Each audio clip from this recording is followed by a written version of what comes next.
You're encouraged to be lame. Yes. Hello, and welcome to My Streaming Bubble, the podcast where I talk about the streamable media I love with the people I tolerate.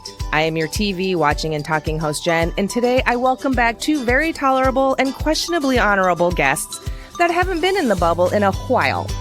I am very excited to introduce Meg and Laura, and we're rolling the dice for like points and stuff, I think. I don't know. But we're talking about Dungeons & Dragons Honor Among Thieves. Hello, ladies, and welcome back. Hello. I love the points. That's definitely... Points and stuff. Points and stuff. That's it. That's D&D, guys. Awesome. I got it. So make your kids love math. Pretty much. My kids actually, my oldest is actually not so much, but she was a paid dungeon master for a little while. When she was like 15, 16 years old, she was a professional DM. Damn. And I'm like, I'm not creative enough for that, but can you run your parents' game for free? Yeah, no shit. And she does. Oh, nice. Nice. Yeah. Nice. Our oldest, he's played with his friends a couple of times, and our youngest is like a math genius. And he's not like super interested in like playing it or learning it, but like he's got the biggest imagination. And Tim and I are just like, you would make the best DM dungeon master because he's got an overactive imagination just filled with details. And we're just like, that's kind of perfect for that. So it is. But he's not interested. Maybe someday, but whatever.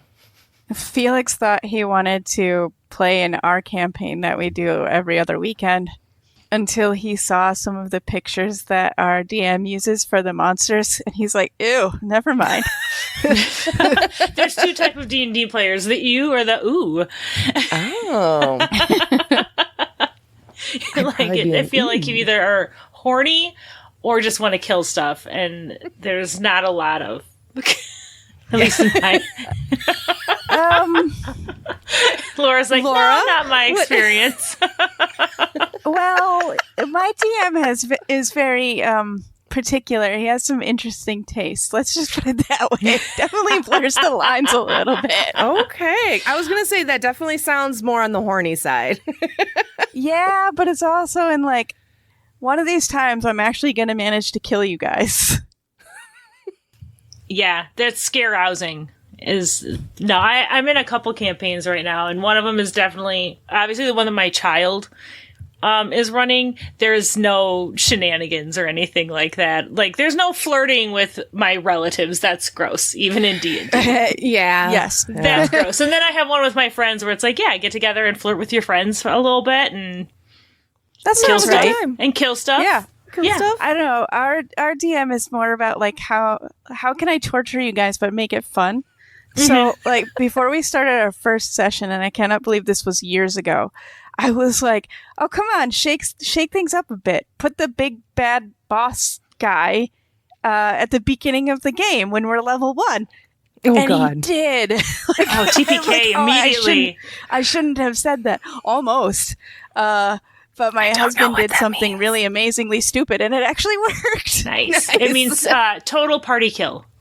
Oh, okay. It's like you go to session 1 and then you immediately roll new characters.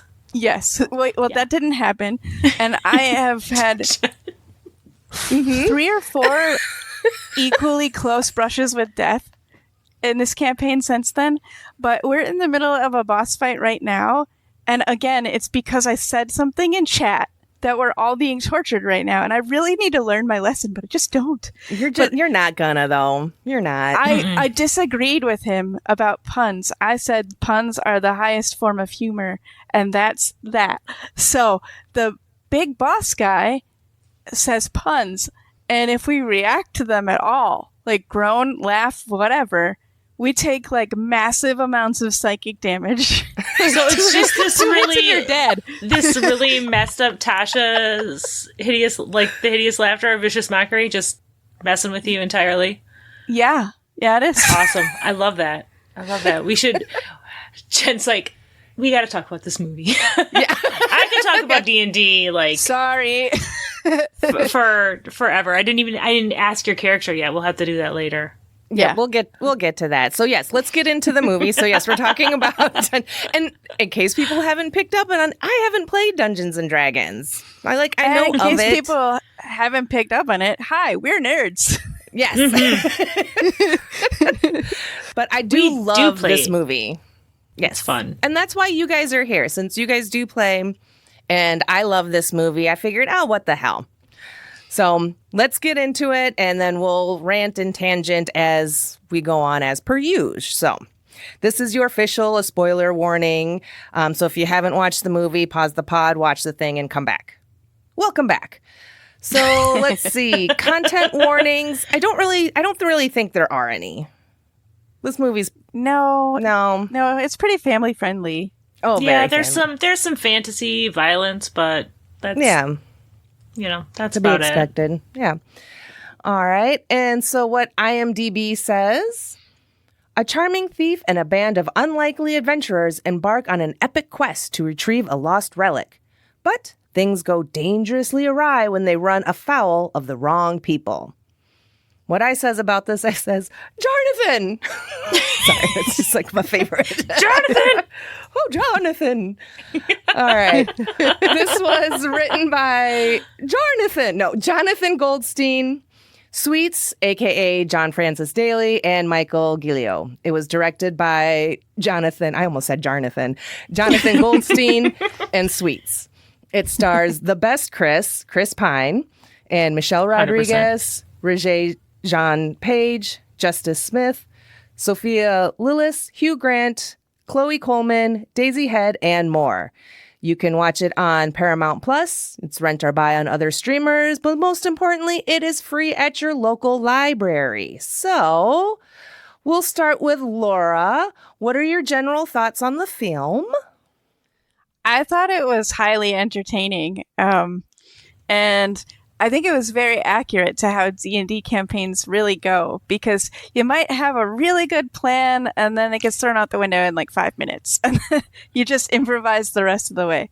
So I thought it was great, and it did serve getting my kids interested in D&D. So if that was their intent, well done, folks. But if I had to sum it up in one word like you did, I would say owl bear.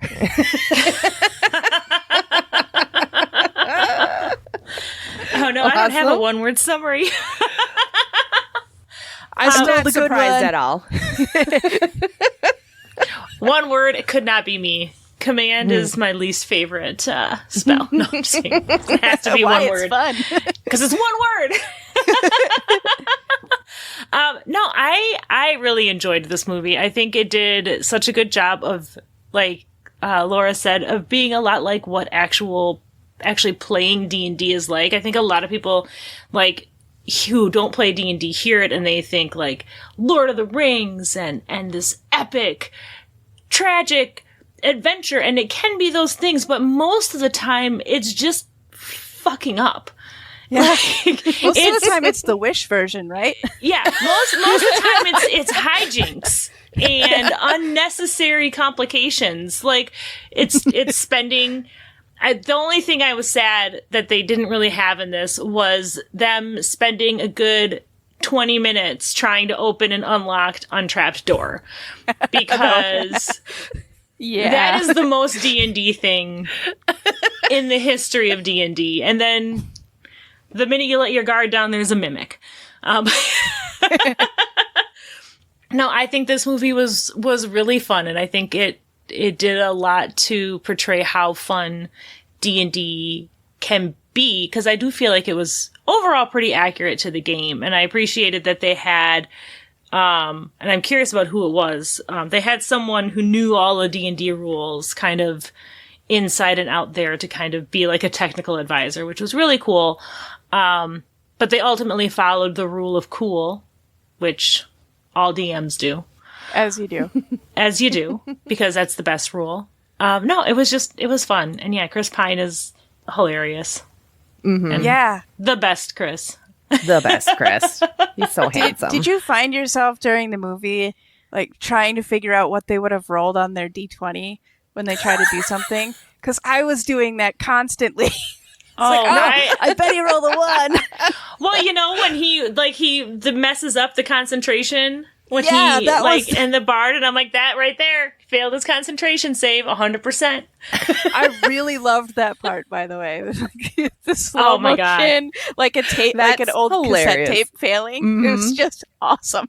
Oh, I loved it so, and I love how much they let like them fail, and because failing is so much a part of the game and a part of what makes it so fun. I think you almost have more fun when you're failing at something in the game than when you're succeeding. Like, as a player, your characters are going through it. But as a player, I think oh shit, we fucked up. We pushed the red button, because you have to push the red button.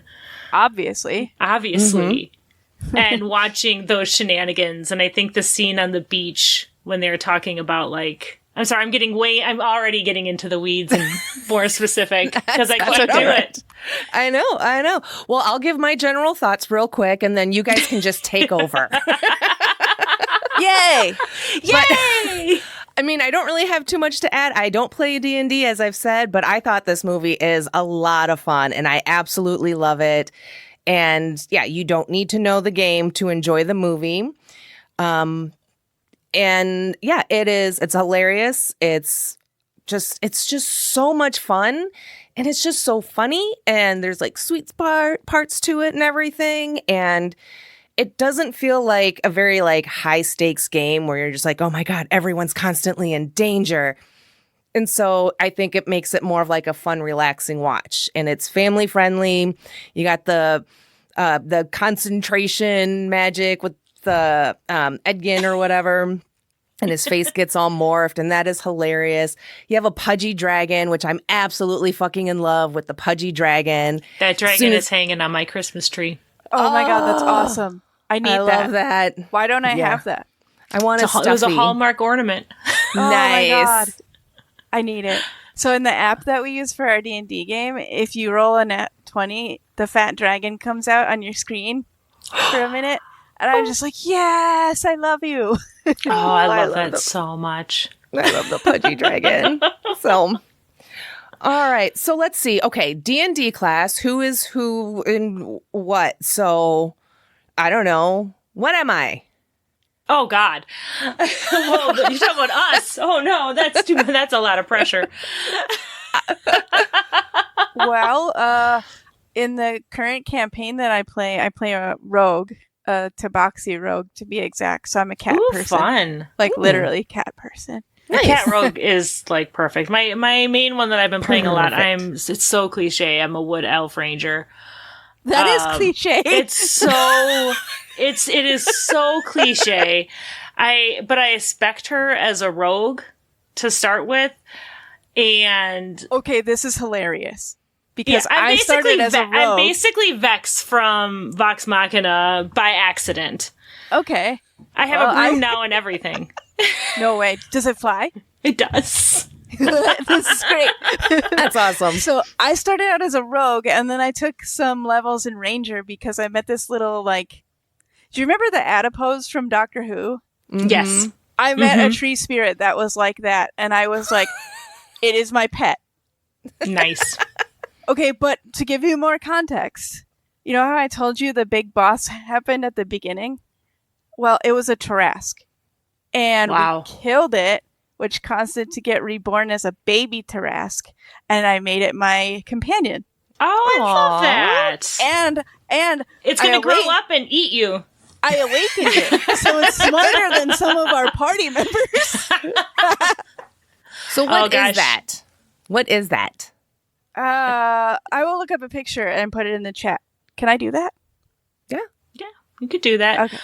Yeah, my ranger she's a Drake Warden subclass, so she has a little fire dragon that I named Gertie because she always has heartburn, because she breathes fire.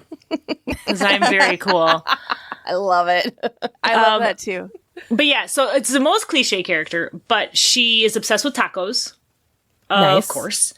And it might be the most overpowered level 7 ranger you're going to find, because I have like crazy 5th level spells because since I spec'd her as a rogue to start, she's real sneaky and steals a lot of really, really cool shit.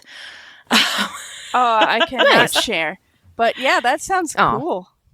Oh, you can't share it? I cannot. Maybe you can drop it in the Discord. Yes, I'll do and that. then we can see it there. Good idea. So, yeah, you're welcome. But to the movie. Back to the movie, yes. So when I was watching this for Pod Prep the other night and I had my little notebook out and I was like taking notes, I took like no notes because I was just enjoying the movie so much. I don't really, for me, I don't think there's a lot of depth to this. It's just, like I said, a lot of fun. It's all kind of right there on the surface. I think like maybe the deepest it gets is when Holga goes and visits her ex and he's like, well, when you left, I thought I lost my family, but then I found another one and I want that for you. And then she obviously does. Like she already had that. So like I was just like, Jonathan and the graveyard scene and Pudgy Dragon. I'm just I'm a child watching this. I'm like, wee. Yeah, and I mean, I think found family is such a big theme in this movie, like it is, I feel like, in all D&D campaigns. And it totally is. And D&D is always going to be about found family, that party. And I feel like the deepest the movie got was actually, like, not crazy deep or anything like that, but when Holga dies, I guess spoilers, but you should know this already if you're listening. When Holga dies, and the whole point was that he got this tablet to save his daughter's mom, or save his wife. Mm-hmm. But wound up saving his daughter's mom because Holga was obviously the only mother Kira had ever known. But I really enjoyed this movie, and I think you're right. I don't think you need to. I love these Trask pictures. I don't think you need to know D&D to enjoy it. I think there is a little bit of extra like fun Easter eggs if you are a player that you kind of see, like watching the combat and like seeing that there's 6 seconds like rounds. Yeah. You can kind of see where the rounds are when you're watching it. Having Zank, of course, the paladin is just insufferably good. And I know, I hated him. So obnoxious. I love him, but I hate him because he's a paladin, and they're all like that. But having him walk away on the beach and just walk over the rock. Yeah, that was so funny. That was like, to me, I was like, that's the most D&D paladin shit I've ever seen. See, and it's just a funny sight gag. I don't know. It's just, and then with Chris Pine's kind of like talking over it. Is he walking around? Nope, he's just going to walk straight over it. Like, even without, again, knowing the game, like, it is just a hilarious scene. Just the simplicity of it. And he does walk, like, annoyingly straight. And he improvised that, which I absolutely thought was amazing. Yeah, like, I love that. I liked the little moments where Chris Pine was narrating out loud like that, because I swear it's the thought process of everybody at the table when you're playing D&D eventually is like, oh my God, you're actually gonna do that. Like, cool. Or, you know, when the plan inevitably always goes awry because something always goes wrong. I've never actually had a plan work in playing, and I've been playing D&D off and on since college. So you make plans that fail.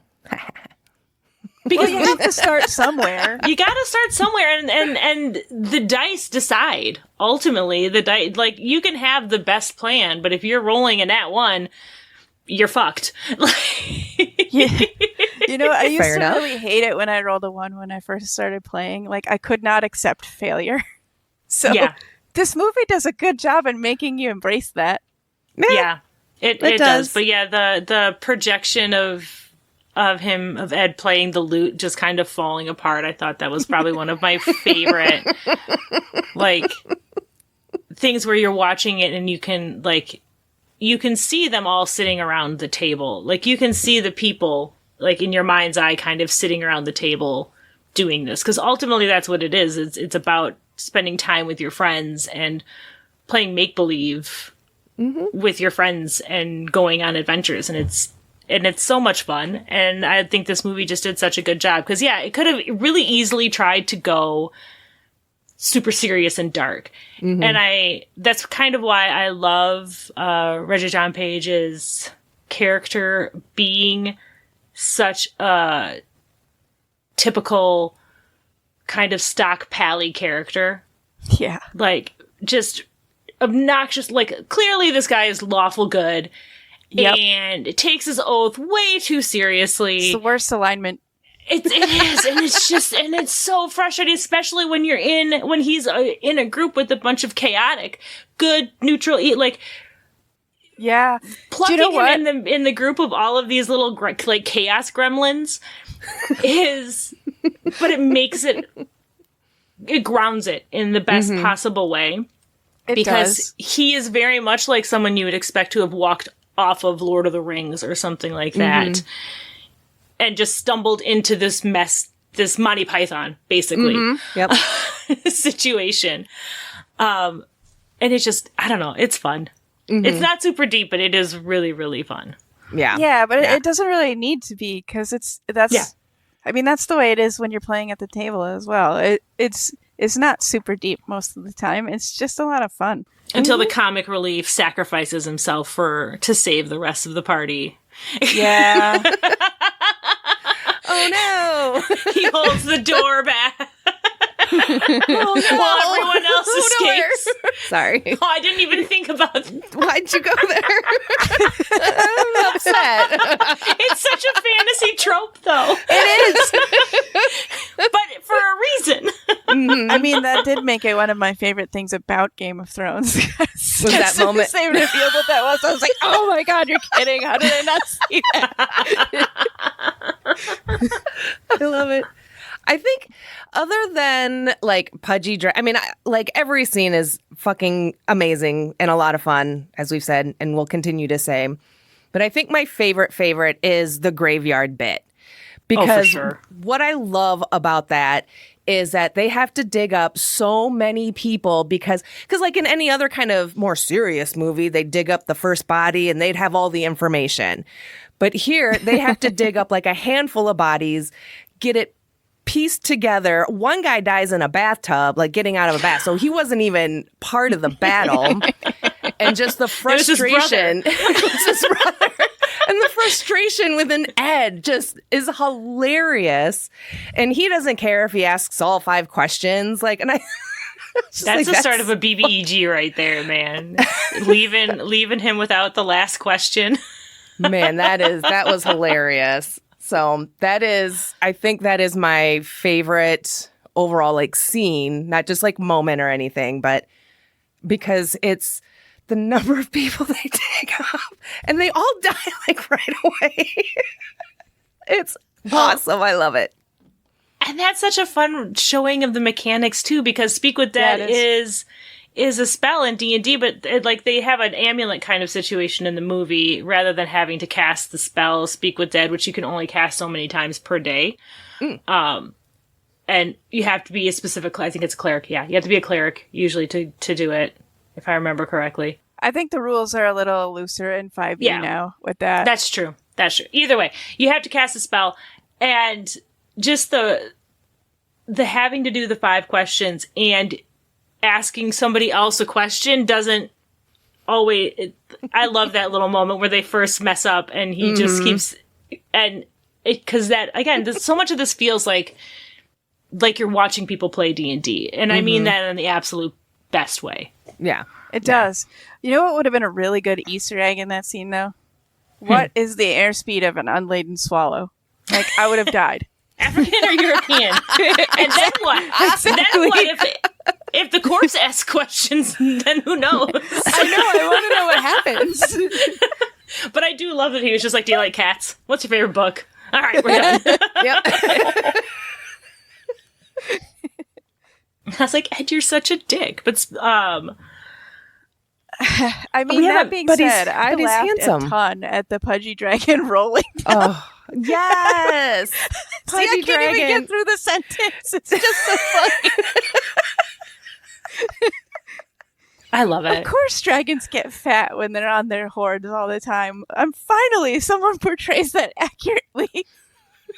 Just love that he got himself stuck in his lair. Yes. I know, it's so awesome. Like, But you still seriously. don't want to fight him because dragons will fuck you up. Yes. I feel like because they're still I feel like dragons. that's how the dragons should have been in Harry Potter when they broke out of Gringotts, because like the thing's been underground, chained up for years. Like, More pudgy dragons is basically what we're saying. More pudgy dragon yes. representation. Just want has a them to have just dad has a bods or callus on its stomach from dragging on the ground all the time. Dragon scale's only so strong, guys. dragon scale callus. Oh man. That sounds like an affliction one of your characters could get. You gotta go fix. Oh god, it sounds like it's like the worst component that you'd need for a spell. I just need God. to shave a little bit off of your belly. Don't worry about it. Everything's fine. Scrape, scrape, scrape. Oh my Takes out a God. cheese grater. And you won't die from the dragon's breath. It'll just crush you because its belly is dragging on the ground. It won't even realize it because it can't Won't even feel it because it's got a Nope. big callus. Perfect. This is There you amazing. go. Time to start a campaign right now. There you go. Let's do it. I We'll think- title the campaign "Dumb Ways to Die." That is all D&D. No, I loved how they did Holga as a barbarian because I think it's such a cool representation because people think of like the barbarian class and they're just stupid and stereotypical kind of barbarian things where they do nothing but hit and they don't really have much of a personality beyond that. And I think they did such a good job with showing a barbarian.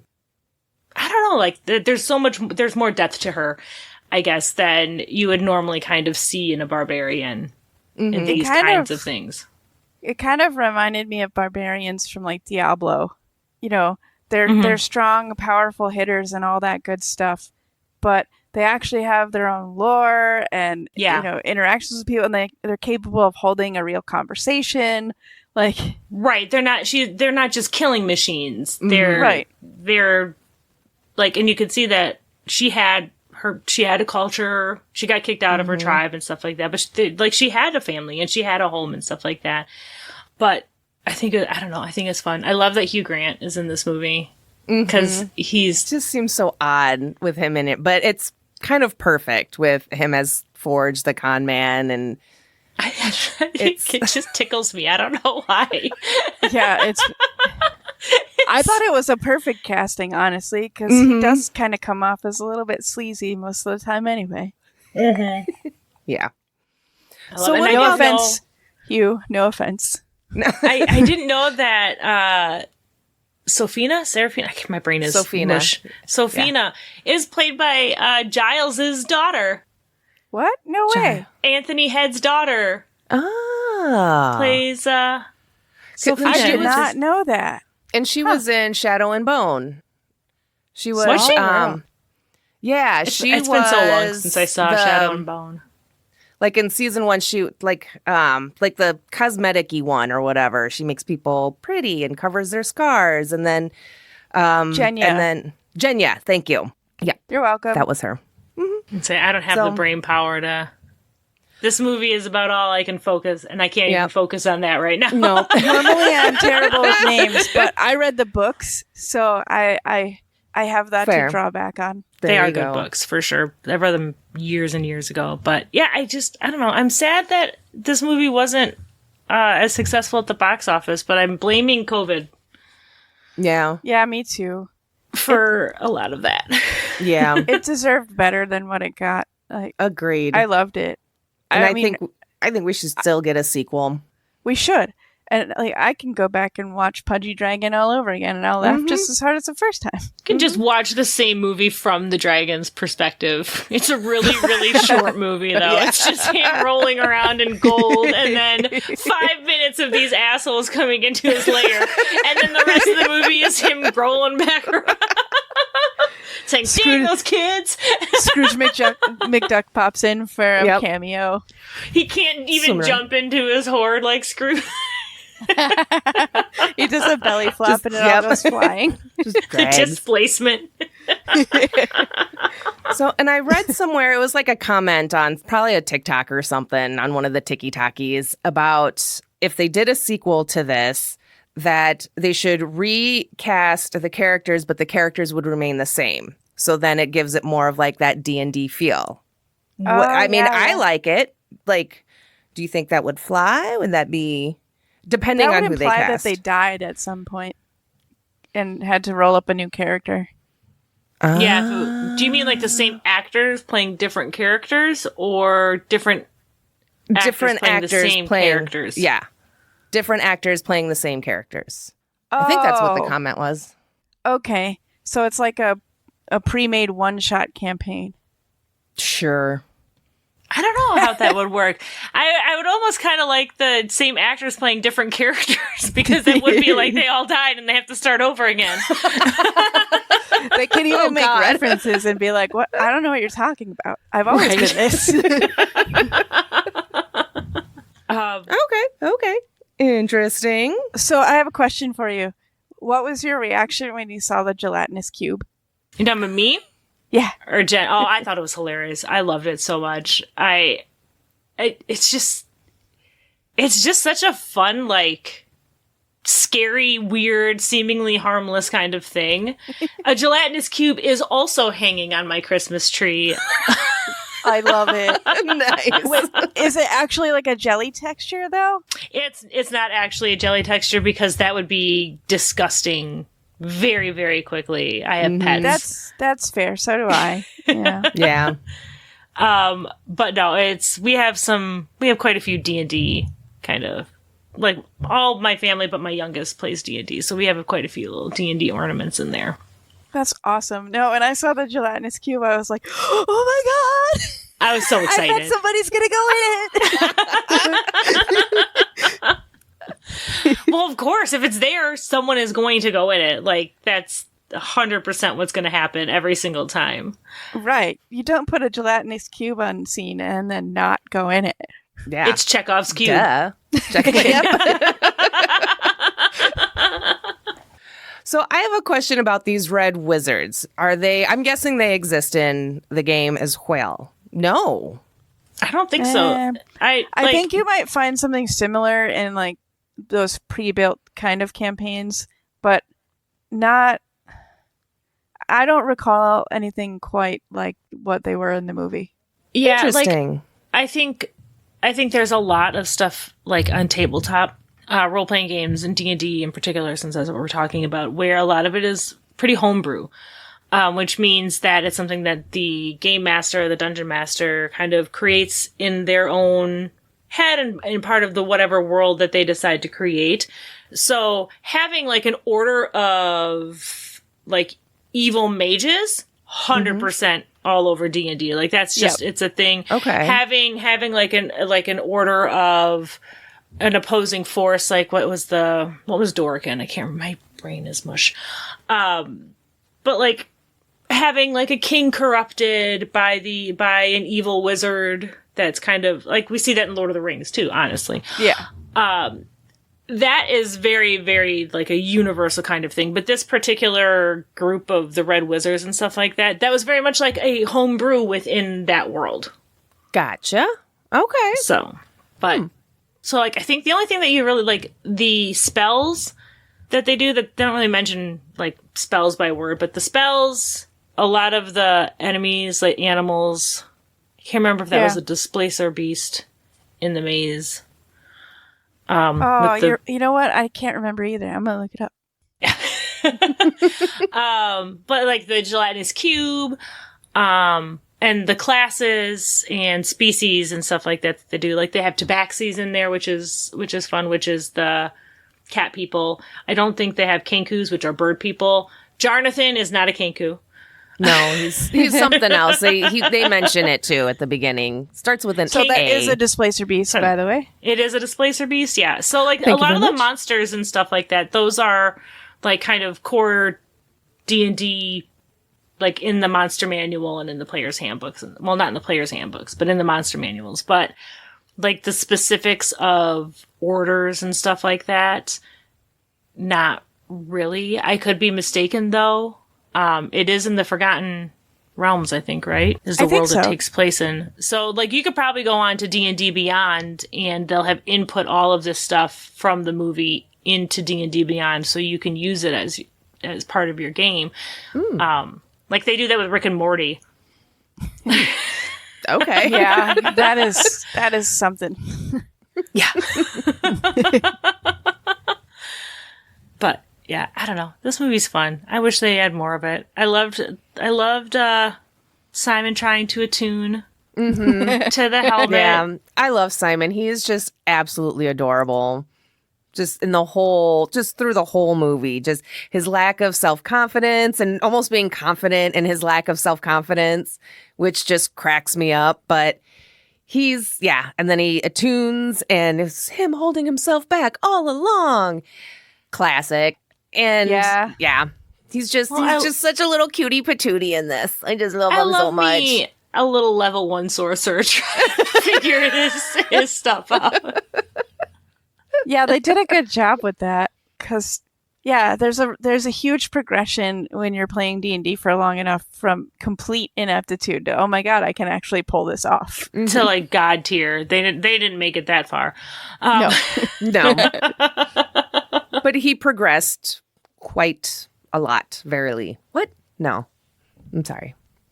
Did you say verily? I did. I don't know why. I love it. Yes. My brain is also the mush. nerdiness is contagious. Dan's like, I'm librarian nerd. I'm Doctor Who librarian nerd. Then you should be a wizard because you use books. Jen, you would love throw them Dungeons at and people? Dragons. You would absolutely love Dungeons and Dragons. I mean, sure, be a wizard barbarian, and you can either read the book or throw the book. Either way, you can do some damage. Telling someone who their first time playing D&D to play a wizard is some work right there. Oh. That's a bold move. The wizard is probably the hardest class to play. Let's start out as a barbarian then. Okay. Come on, be a halfling rogue like everyone is when they first start D&D. See, like my very first D&D character ever was a gnome, and I do not remember what class I was. All I remember was that I was responsible for a TPK at the end of the campaign. My first character, I don't remember the species, but it was a rogue, and I died, and one of my adventure party decided to, because I had such high stealth, skin me and wear me as a cloak. Okay, It was awesome. It was like, thanks, you guys could have saved me. Like, you could have revived me, but sure. They're just gonna wear you. It's fine. Well, no, this works. My impulsive little gnome saw a glowing blue sword on the wall, and it was just super blue and super shiny. So and pretty. I just had to touch it. The DM was being very kind and making it very obvious that this was badly cursed and you shouldn't do it. I'm just like, but I have to. But I want to touch it. But I want to. I need to.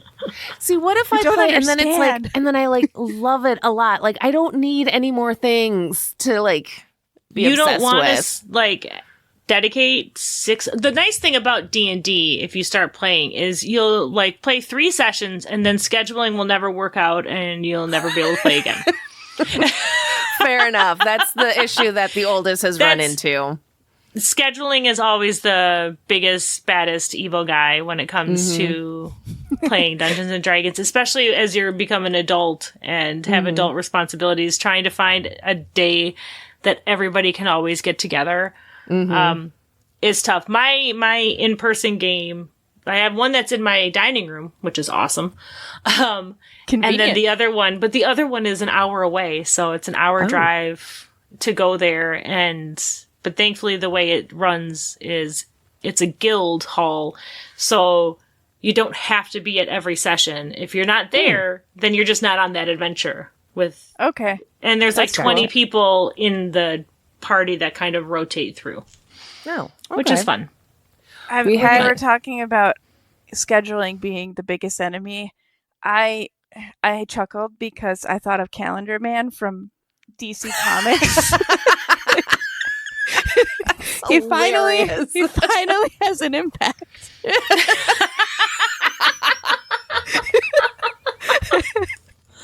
Calendar Man finally gets his vengeance, man. Oh my god. Yeah. Ridiculous. That's his evil campaign. It's been going on all this time. It's just stopping people from playing D&D.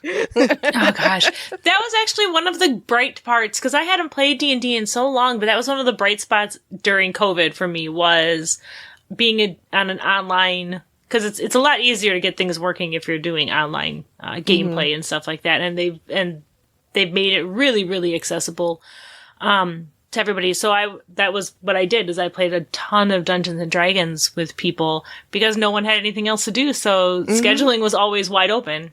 Yeah. At the Yeah, library, that's a we good had point. a group of like teens. They graduated last year. But they had basically a standing reservation in one of the rooms for them to come every Saturday morning and play D&D. And sometimes it'd be one or two, and sometimes it'd be all of them, and sometimes they get real rowdy. But when they left, and the guy was like, "Yeah, we're not going to be needing the room anymore," and I'm like, "I know, that's such a bummer, but life goes on." But I loved the little D&D group that came in every Saturday, and I'm just like, "Come back." That's awesome. So Maybe you should advertise that as a way to use the library. I mean, Our library where I live has adult D&D, middle school D&D, and then high schooler D&D sessions that you can play, which is pretty cool. Yeah. Nice. Nice. It's always when I can't do it, of course, because scheduling. Yeah. Curse you, Calendar Man. That's hilarious. Yeah, the So we veered oldest. so far off this movie again. Of course. The oldest, when it comes to the scheduling, they ran into that issue over the summer because one of their buddies goes and lives with his dad over the summer. So he was back only for 1 week, and they just had to get together and whatever. I was just like, oh, okay, cool. But It's he fun, doesn't tell though. me It's- anything about what they're doing in their game, and that's fine. So Well, it's so interesting because it's I feel like it's such a universal player's experience where like you go on these adventures with your friends and all of these, like some of the most like tragic or hilarious or horrific things can happen, and there's nobody in your actual life that gives a shit. Like who's not That you at can the be table like, with you. You're like, "Oh no, let me tell you about this amazing thing." And like I just like, tell Yeah. cool. Like my husband also plays like D&D. me now. Yeah. Oh, neat. Yeah, like, oh great. My husband also plays Thanks, D&D, but I love this was your idea, Jen, so I don't know what to tell you. I mean, this is perfect. I'm so tired. This is a bed of your own making. I understand. But yeah, my husband plays D&D too, but he doesn't really play at the same table, the table I've been playing at for a few years now. And he'll do his best. Like, he knows so much about my character because I'm incapable of shutting up. You may know this. What? I know. But I'll come home at like 10 o'clock and I'll be like, "Hey, listen to me tell you about what happened in tonight's session." And he's just like, "Great. Love it." "Oh, you killed that person? Cool. What did you get? Go to bed." It's like, no, you don't understand. It's like when you finish a book and you really need to talk to somebody about it, but nobody you know has read the book. And so you just kind of sit there and you're just like, That was me last week when I finished Head Full of Ghosts Okay. by Paul write that Tremblay. down. And then Carla read it, and then she finished it, and then she was messaging me like right before we got together. And I was like, "Oh my God, thank God." I feel so much better. I love that. I'm so like guarded about sharing, like at this point about sharing stuff that I really, really love with people, because I'm like, what if you don't like it though? Like, I'm so emotionally attached to this thing, and if you don't like it, then you hate me, obviously. And there can be no other thing. If it's something that I like deeply, deeply love, I'm more hesitant to ask other people to do it. Like, it's actually, no, it's either extremes. Either I'm obsessive and obnoxious about it, if I think you're going to like it, Or if I'm not sure, I'm like, never mind. You don't have to. And I was talking to you about this, Jed, about the Mighty Nine. I was like, I'm going to stop bothering people about it because I'm too emotionally invested to handle it if you don't like it. Bother away. I love this stuff. Like, I will. Yeah. We did watch the first episode, and we did like it, so we'll continue on. But I understand where you're coming from, though. I get it. Did you watch Vox Machina as well? Like the cartoon? No, because... Oh my god, please do it! Okay. Vox Machina is good. The Mighty Nine is so much better. So Timmy is a one show at a time guy because he just can't handle all of that. So I begged him the other day. I was like, we've already veered into the Midwest goodbye. Yes. But I was like, we need to watch at least the first episode of The Mighty Nine because I'm recording with Meg on Friday. And if I haven't watched at least the first episode, she's going to kill me. So I'm just going to sit here and quietly cry. It's fine. Yeah. So we watched it. I liked it. It was cool. It's really fun. Yeah. And it's like, I'm like, I absolutely love the campaign of Mighty Nine, which is a Critical Role second campaign. But that's 600 hours. And that's a lot of time. That's a lot of time to try and like ask somebody to do. Because not everyone is a spaz like me. But I'm like, when I saw that the show was coming out, I was very, very excited because this is one of my favorite stories. And B, I was like, cool.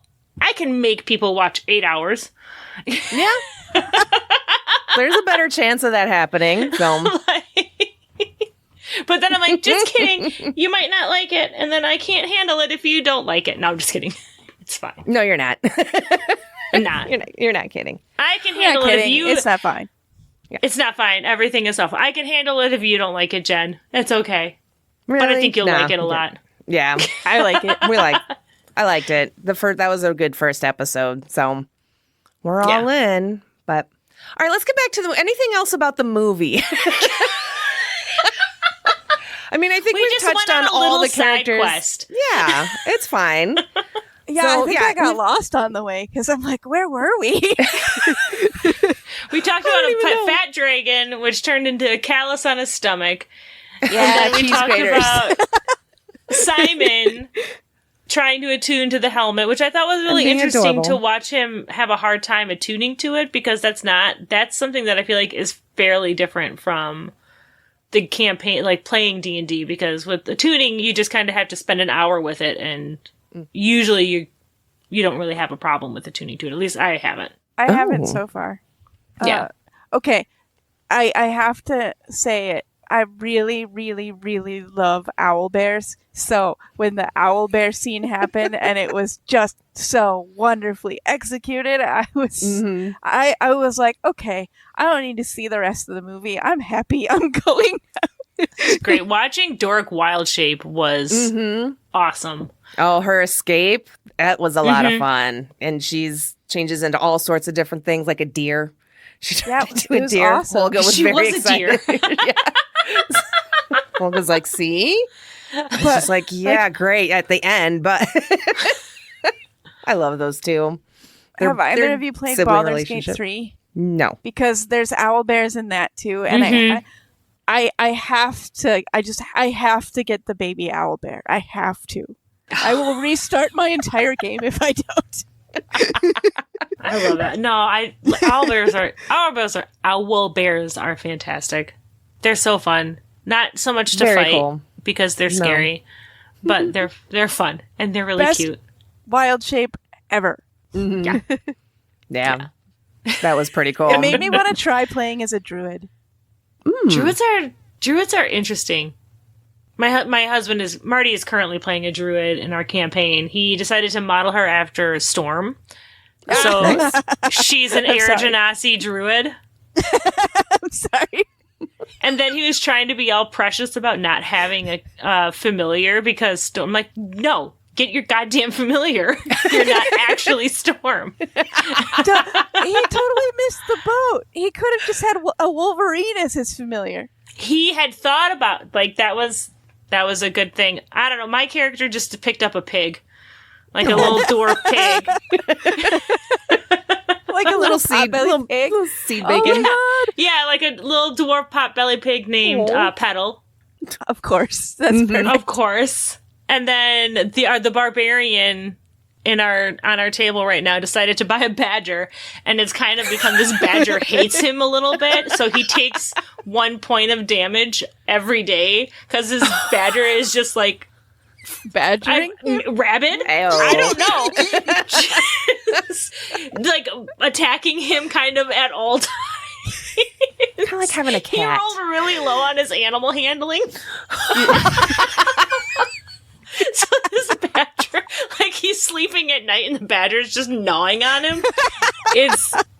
That's Dungeons and Dragons. That's kind of the like bullshit hijinks, which is why this movie it felt so authentic to actually playing D&D, because all this dumb shit is what, like, you can go in there trying to be a Zenk character and you'll always wind up doing, like, something in the game is always going to kind of wind up taking you down a notch every time. Without a doubt. Even if you play evil campaigns, it'll still happen. There's always fun things. Keeps you humble. Keeps you No, humble. evil campaigns are really hard because I have a hard time being mean. Yeah, I've never been able to play, like, neutral is probably like as bad as I can go. I can't really do evil. Ooh, Like, now I want to do evil. I heard this thing though that I thought would be hilarious to make a lawful good necromancer. Tell me how that works. They please. just think that they're a really, really good cleric. Like, they think they're so just they're really, stupid. really good at healing. Yeah, their intelligence is like 5. They just think they're really good at healing people, and in reality, they're raising an undead army. See, you're all better. That's awesome. Like, this person has clearly been dead for a week. Like, no, I can heal him. And they just... See, the only way that I thought of that That's would what make you would be, Jen. That's you right there. I like it. I could see like that. it. I'll take it. You know, the only way I thought playing lawful good would be fun is if, like, you were a lawyer and you were actually, like, trying to use the law as your weapon. I just thought it would be really stupid, like Boston Legal D&D edition.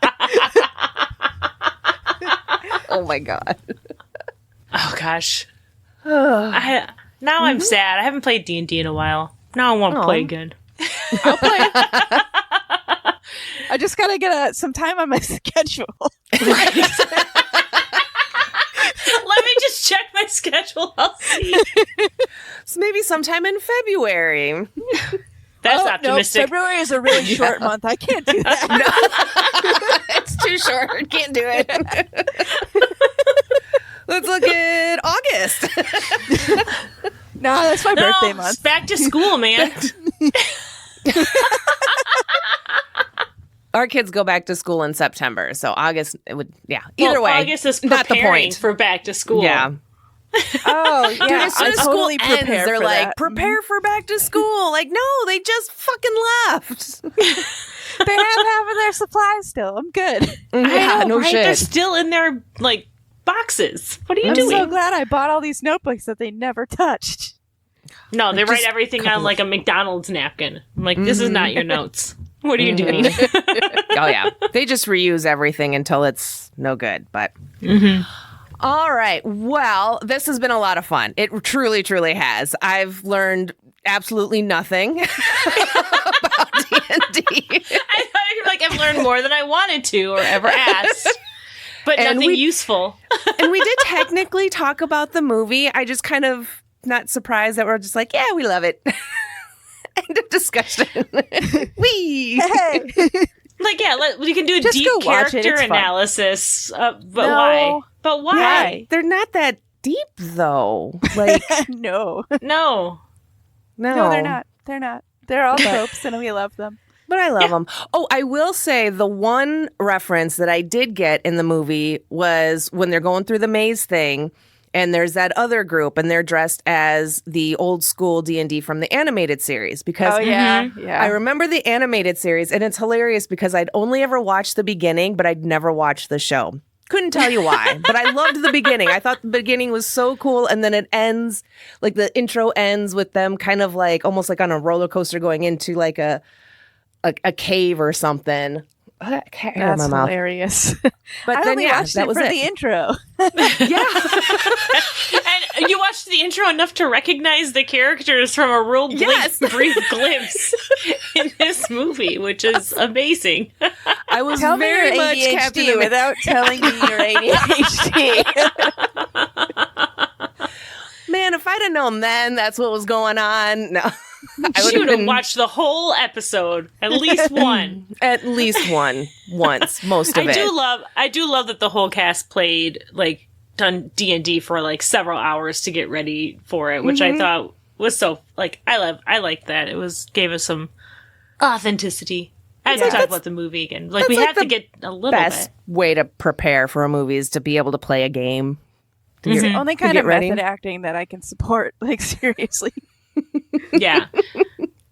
For sure. Like, and having professional actors at a D&D table, like Joe, what the hell, Magniello? I can bad. Yeah, like, yeah. Oh, yeah. Joe Magniello. He's a huge D&D guy, and so him, like, I think that would be a fun table, an intimidating table to play at with a bunch of professional actors. Oh, yeah. I would love it. I would love it. I would be terrified though, because I can't role play as good as you guys, but I'll try. And I've seen I'm sure you guys have seen pictures of his basement and setup and everything. It is fucking it's legit. amazing. It is. So Whoever cool. plays D&D with him, it must be like some of the luckiest people in the world. Mm-hmm. Oh, I see some D&D rooms and I'm so jealous. I'm like, I told Marty, I'm like, we have some unfinished sections of the basement. We could get one of those real cool gaming tables and put a fake door in there. And he's like, we don't have that kind of money. And I'm like, get cracking. Get that Edward Jones money. Yep. get that. Bring home that bacon.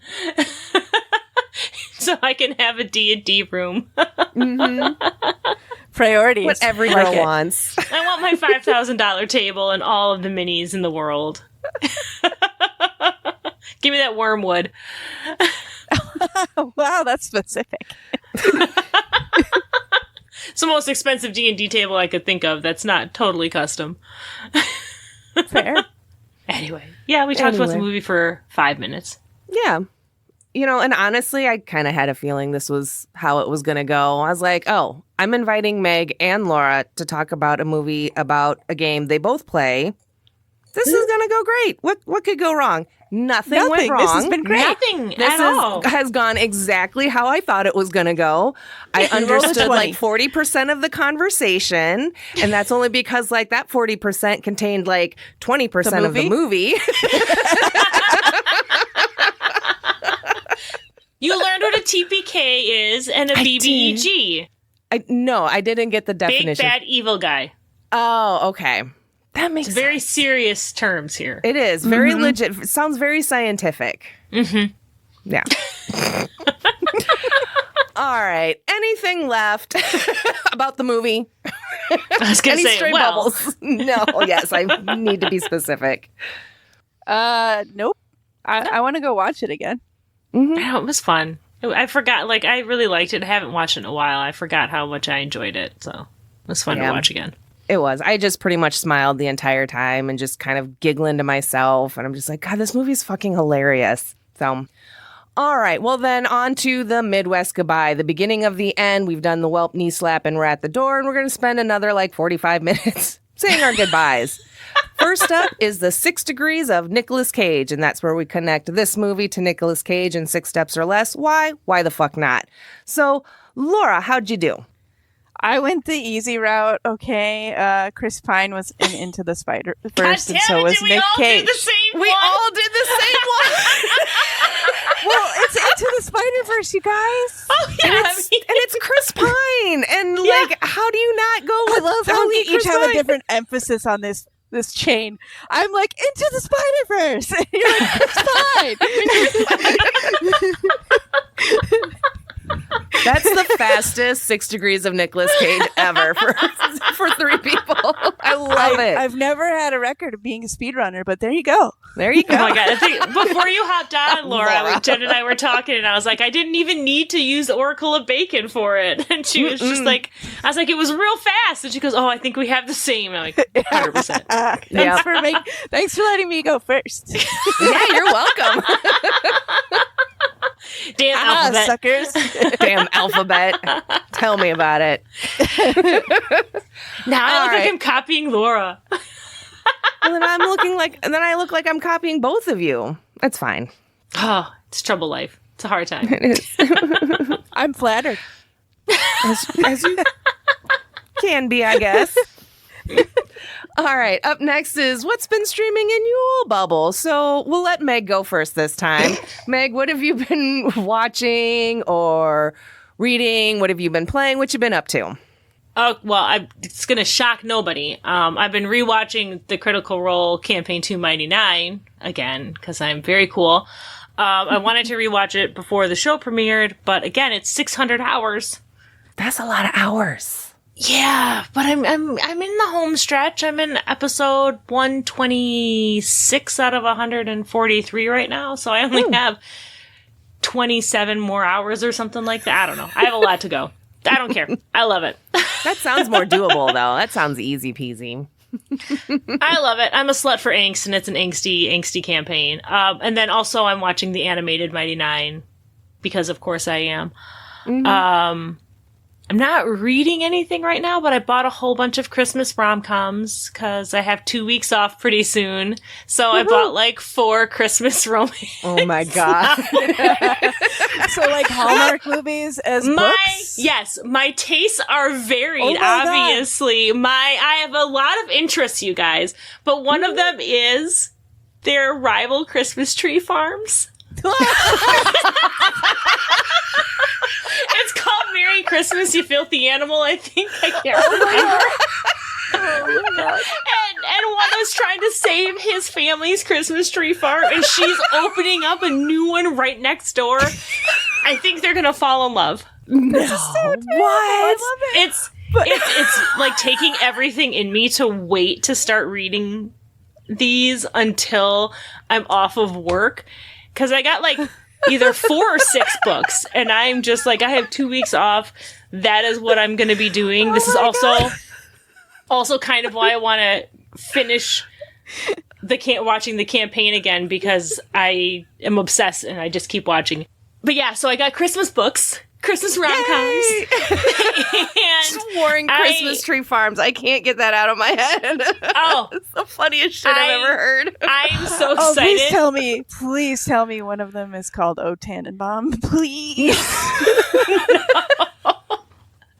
They're all obviously titled, like, they're all Christmas pun titles, 100%, and they're all Grumpy Sunshine, pretty much, which is just like, if I can't have angst, give me Grumpy Sunshine and just inject it directly into my Grumpy veins. Sunshine, what is that? One of them is grumpy and they hate Christmas or whatever, XYZ, and the other one is, like, all happy and you know, brings them out. I think one of them is, like, he's got their next door neighbors, and she has like her nephew that she has to take care of, and he has a pregnant daughter that's not speaking to him, and they have to somehow work together to make, I don't know.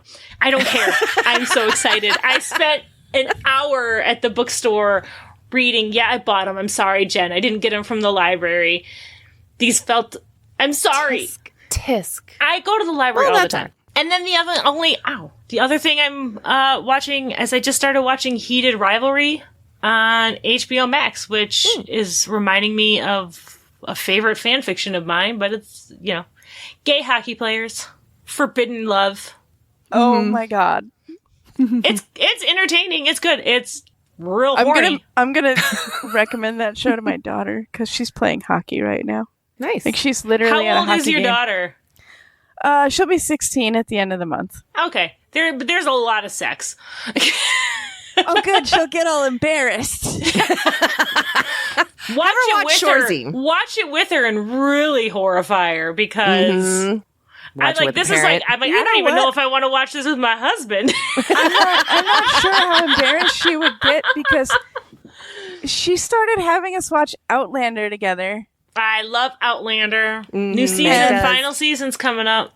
Wow, She did well. Actually, she did so kind loud. of skip through the the sex scenes.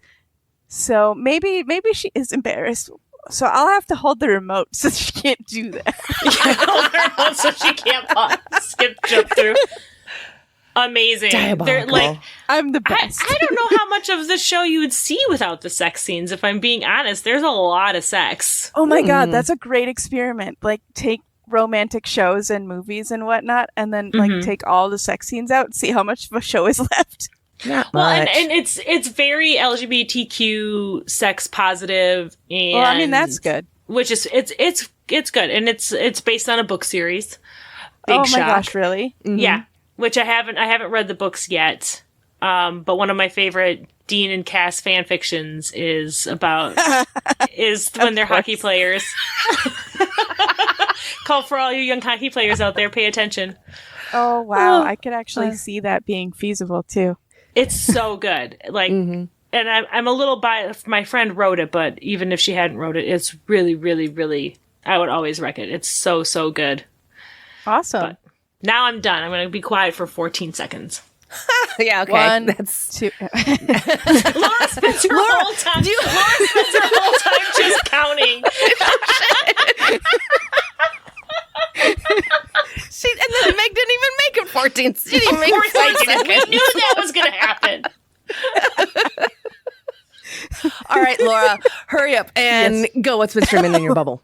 Okay, I've been reading Dungeon Crawler Carl, and I thought it was like really appropriate to bring up during this episode because it's also very D&D inspired. And I've never recommended an audiobook more in my life, but it is the whole series is done by a small team of voice actors, and it's hilarious. Like, the kids have finally gotten used to me just bursting out laughing in the middle of like doing something else that's totally unfunny because I'm listening to this book. Love it. Nice. Yeah, highly recommend. And what was but that as called far again? as TV goes, I haven't really been watching too much. Dungeon Crawler Carl. It's Okay. 8 books. Well, the 8th one's coming out soon-ish. But it's been highly entertaining. I love it. Nice. Nice. Let's see. We just finished The Witcher season 4, and then I got mad. Cause I know. I don't know why. You're a completionist, aren't you? I used to be really, really bad. I've backed off a little bit, but it's like I like this world. I like Yennefer. I like Geralt. And I will say, like, Liam Hemsworth as Geralt is not that bad. I think if he had played Geralt from the beginning, I think it would have been fine. But he's coming in after Henry Cavill, and those are some big biceps to film. And it's like I told my husband, it's like going from like Applewood smoked bacon to turkey bacon.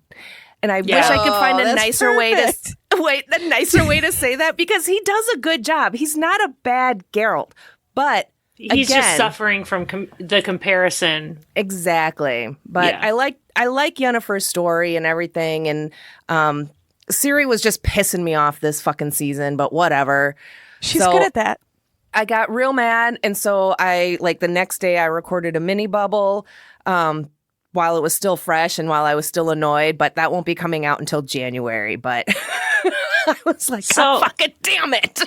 I feel like I almost dodged a bit of a bullet, because I would start watching The Witcher, but I would always watch it I started it and I would put it on while I was doing something else. It took me too long to realize that there were different timelines. And then I was like, oh, I have to sit down and actually watch this. I can't kind of just fart around and do other stuff, at least until I figure out what the timeline situation is. And then I didn't have a lot of time to watch it because apparently I'm too busy watching Critical Role. And then Henry Cavill left, and I'm like, well, now what's the point? Yeah. And the seasons just get worse after the first one. Like, the first one's so fucking good. And don't worry, like, no one knew about the different timelines until, what was that, like episode 4 or 5 when it was revealed. So then it was just like, oh, fuck. But yeah, that's definitely one that, like, went downhill, and that's just really fucking unfortunate because I like if anything, it makes me want to play the game again, and I'll be off for almost 2 weeks for winter break, so maybe I'll pick up the controller and get back to the continent. So, and then we did start the Mighty Nine. Yes, it is a lot of fun. I love that game, and playing it and just watching it, like I said, just kind of made me wanna play it, kill the big giant nasty spiders. When I first started playing and I was like too low of a level to like defeat anything that like came at me. Like, there was the first time that I saw like the big spider things. They were like 40 and I was like 30. And they spit their stuff at me and it hurt. And I'm just like, I went all Monty Python. I was like, oh, run away. And I couldn't run away fast enough. I was like, oh my fucking God. Bravely ran Sir Geralt ran away. Pretty much. Everything you're saying tells me you'd be great at D&D. Yeah, especially if you know when to run away. Because you know what? People suck at that. I was going to say, actually, knowing when to run away is the biggest mark against you being able to play D&D because we never run away. We all just die. Nice. That should be the slogan for it. Flirt with your friends and die. Correlation is not causation. That's the fine print. Yeah. Just nice and tidy. All right. Well, that'll do it for us today. It's night when we're recording this, so that's why I said tonight. But anyway, sure, yeah. Jesus Christ, I love you so much. I'm a fucking mess. All Dude, right. it's nighttime right now, guys. Yeah, but it might not be nighttime. Yeah, or not. It might be, though. It's critical information. It's nighttime somewhere. It is. That's true. Always. It's always Could be nighttime. here. It could be there. It could be you. That doesn't make any sense. All right. Well, thank you guys, Meg and Laura, for joining me today. This was a lot of fun. This was all over the board. Like I said, went exactly how I thought it was going to go. And you know what? I loved it. I think this was a great way to end the week. So thank you so much for joining me today and going on tangents and explaining D&D things to me. I appreciate that. So, all right. And thank you to all the listeners for listening. And until next time, I fucked that all up. Welcome to D&D. That one charisma. Oh my God. Yes. All right. Jesus Christ. Thank you all for listening and keep streaming. Goodbye. Bye. Yeah, I've been doing this for 6 years. You can tell. If you're enjoying this podcast, be sure to let me know by rating and reviewing on a podcast player near you, and by sharing your favorite episodes with your friends, family, and mail carrier. Then be sure to follow me on all your favorite socials like Facebook, Instagram, Threads, and Blue Sky. Just search My Streaming Bubble and I should pop on up there for ya. If you have suggestions on what I should stream in my bubble next, or you want to be tolerated, send an email to mystreamingbubble@gmail.com. Looking for merch? Stop by my Redbubble store where you can find and buy My Streaming Bubble stickers, hats, shirts, and more.